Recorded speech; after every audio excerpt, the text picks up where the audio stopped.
नमस्कार दोस्तों, आप सभी लोग कैसे हैं। 18 अक्टूबर को रामायण मूवी है जो वापस रिलीज़ होने जा रही है। और जब मैंने इसका टीज़र देखा तो भाई साहब क्या ही टीज़र था। मुझे काफ़ी ज़्यादा अच्छा लगा इसका टीज़र, बहुत ही इम्प्रेसिव टीज़र था। और जब मैंने इसके बारे में रिसर्च की तब मुझे पता चला ये मूवी इंडिया की और जापान की साथ में मिलके बनाई गई है। इसका डायरेक्टर जापानीज़ था, क्योंकि जब वो अयोध्या आया था उसका डायरेक्टर, तब उसने भगवान राम के बारे में इतना सुना कि उनके कैरेक्टर से प्रभावित हो गया।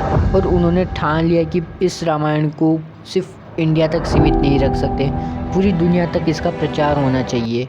और इसीलिए उन्होंने कई सारे ट्रिप्स की और फिर जाके उन्होंने रामायण मूवी फाइनली बना ली।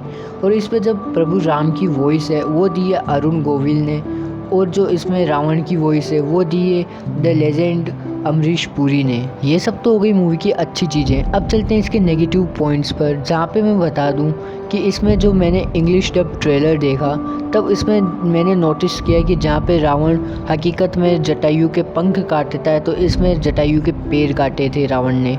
और बाद में मैंने देखा तो कुंभकर्ण वानरों से लड़ रहा है, वो भी टैंक से, यानी कि वानर सेना टैंक से कुंभकर्ण पर अटैक कर रही है। उस टाइम में टैंक्स कहाँ से आ गए। अब चलते हैं इसकी सबसे बड़ी मिस्टेक पे जो मैंने ट्रेलर में देखी और ये आदि पुरुष मूवी में भी देखा था हमने, कि कैसे सीता माता को मेघनाथ मार देता है भगवान राम के सामने। और वैसा ही इस ट्रेलर में हमने देखा जहाँ पे भगवान राम नो नो बोल रहे हैं और उसके सामने मेघनाथ उनकी वाइफ का मर्डर कर रहा है। ये सब हमने देखा है ट्रेलर में, ये सबसे बड़ी मिस्टेक है। पर ये सब तो हमने आदि पुरुष मूवी के अंदर भी देखा था, जहाँ पे हम सब ने इसको काफ़ी ज़्यादा ट्रोल किया और हमें जहाँ पे इसमें भगवान राम का अपमान भी लगा कि भगवान राम इतना भी नहीं समझ पाए कि ये उनकी पत्नी सीता नहीं है।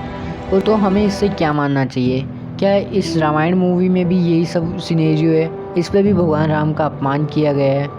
तो इसका सीधा सा और सिंपल आंसर है नहीं, क्योंकि आदि पुरुष की गलतियां अचूक है, उनको माफ़ नहीं किया जा सकता। वह भारत के लोग होकर भी रामायण जैसे महाग्रंथ को समझ नहीं पाए, जबकि रामायण मूवी के डायरेक्टर ने थोड़े यूनिक कॉन्सेप्ट के जरिए इसको प्रस्तुत करने का सोचा।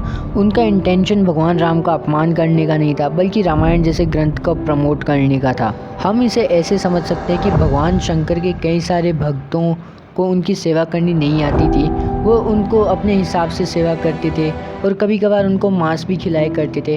पर इससे भगवान शंकर का कभी भी अपमान नहीं हुआ और भगवान शंकर भी कभी क्रोधित नहीं हुए। और इसी वजह से मैं कह सकता हूँ कि हमें ये मूवी ज़रूर देखनी चाहिए और ये आदि पुरुष से 1000 गुना बेहतर है। और यही रीज़न है कि रिलीज़ के 31 साल बाद भी कभी भी इसकी IMDb रेटिंग कम नहीं हुई। अब अगर आपको ये वीडियो पसंद आए तो वीडियो को लाइक कर देना और चैनल को सब्सक्राइब कर देना, और बगल में जो बेल आइकन है उसको मंदिर का घंटा समझ के दबा देना। मिलते हैं अगली वीडियो में। Thank you, bye bye.